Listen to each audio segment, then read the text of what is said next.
서울에서 전세 매물이 가장 크게 줄어든 건 송파구입니다. 이 지역 전세 매물은 지난 2월 3,500여 건에서 22일 기준 1,600건으로 절반 넘게 줄었습니다. 6,800여 세대가 있는 송파구의 대단지 아파트입니다.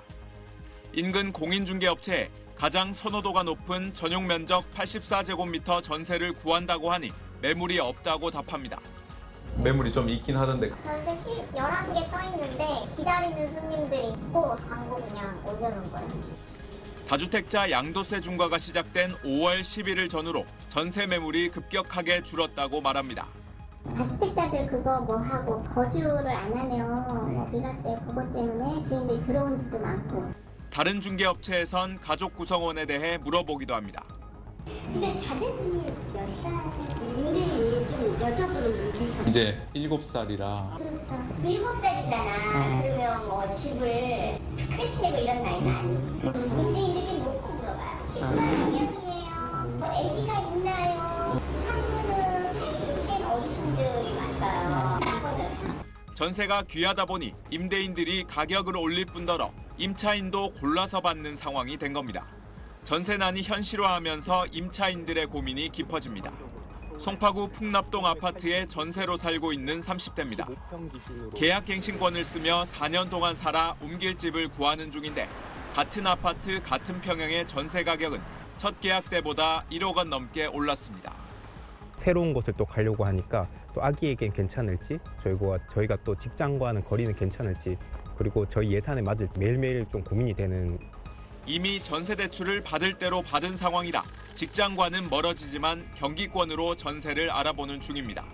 서울에서 알아보기 힘들면 저희 외곽 지역이라도 하남이나 구리시까지, 남양주까지 확대해서 알아봐야 될 것 같아요.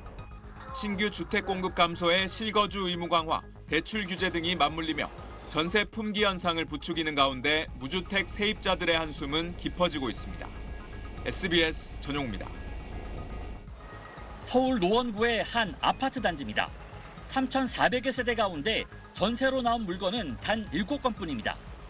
전세를 찾는 수요가 반전세와 월세로 이동하면서 월세 가격도 뛰고 있습니다. 전세 월세 가격대들이 다 올라가니까 이제 전세가 반전세 낸지는 월세화 되다 보니까 월세가 많이 늘어난 것처럼 또 보이는 것도 있죠.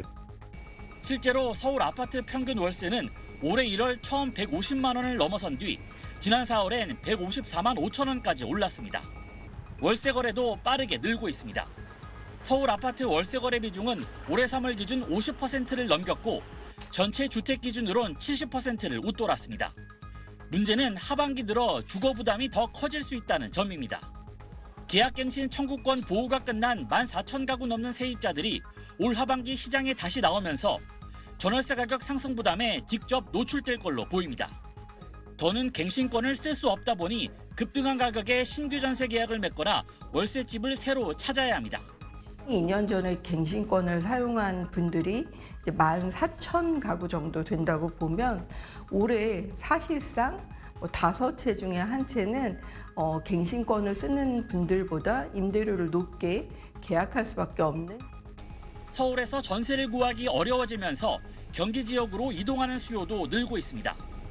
지난달 경기 구리시 아파트 매수인 가운데 서울 거주자 비중은 35%에 육박했고 하남, 광명 등 서울 인접 지역으로의 이동도 증가한 걸로 나타났습니다. 경기 지역으로 이동하는 수요도 꾸준히 늘어나고 있는데요. 다만 경기 지역에서도 서울로 출퇴근이 가능한 근처에 있는 위성도시 정도로만 이전을 하는 경우가 많고 임대차 시장 불안이 커지자 정부는 내년부터 2년간 수도권에 오피스텔과 다세대 등 B아파트 매입 임대주택 9만 호를 공급하기로 했습니다. B아파트는 공급 속도가 빠른 만큼 즉각적인 대응책이라는 평가가 나오는 가운데 선호도가 높은 아파트의 공급도 함께 확대할 필요가 있다고 전문가들은 말합니다. SBS 이성훈입니다. 한 기자, 요새 전셋값이 엄청나게 빠르게 오르고 있습니다. 네, 그렇습니다. 이 수도권 아파트, 올해 들어서 수도권 아파트 전셋값이 2.2%가 올랐는데요. 매매가 1.79% 오른 것보다 0.41% 더 높았습니다. 서울만 따로 보면 아직은 집값 상승률이 전셋값 상승률보다 높습니다. 다만 격차는 꾸준히 줄어들고 있는데요. 최근엔 0.2%포인트까지 좁혀졌습니다.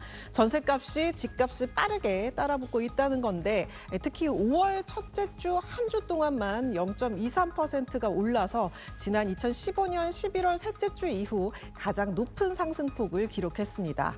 강남 상구에서는 집값보다 전셋값 상승률이 훨씬 강했습니다. 최근 다주택자 양도소득세 중과유예가 끝난 영향으로 서초구 같은 경우 올해 매매 가격이 1% 오르는 동안 전셋값은 3.65%나 상승하면서 격차가 2.65%포인트로 벌어졌고요. 강남구와 송파구 역시 비슷한 양상을 보였습니다. 지금 이 전세 매물이 씨가 말랐다는 소리가 나오잖아요. 이 집주인들이 월세를 더 선호하는 월세화 흐름이 빨라진 데다 서울 아파트 입주 물량도 줄어들고 있기 때문입니다. 실제로 서울 공동주택 입주 예정 물량은 올해 2만 7천 가구에서 내년엔 1만 7천 가구로 더 감소할 걸로 보이는데요. 이 전세 물량 감소로 전세값 상승세가 더 가팔라질 수 있다는 전망입니다. 네, 이런 현상이 서울 전체로 확산되고 있다면서요? 네, 그렇습니다. 이 실수요가 몰리는 지역인 이 성북구, 노원구 전셋값은 4% 넘게 상승한 것으로 나타났습니다. 전셋값 상승세는 서울 외곽과 이 수도권까지 번지는 모습인데요. 전셋값 누적 상승률 3위 지역 10곳 가운데 경기도권이 6곳이나 포함됐습니다.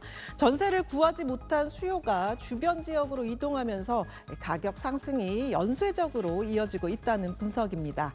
전세난은 이 월세 시장으로도 번지고 있습니다. 이 월세 부담이 얼마나 커졌는지를 보여주는 서울 월세 가격 지수는 10년 만에 가장 높은 수준을 보였습니다.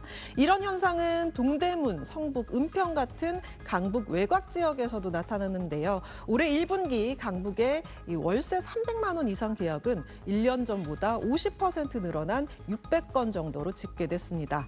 전문가들은 입주 물량 감소까지 겹치면서 전월세 시장 불안이 쉽게 꺾이긴 어려울 것으로 보고 있습니다.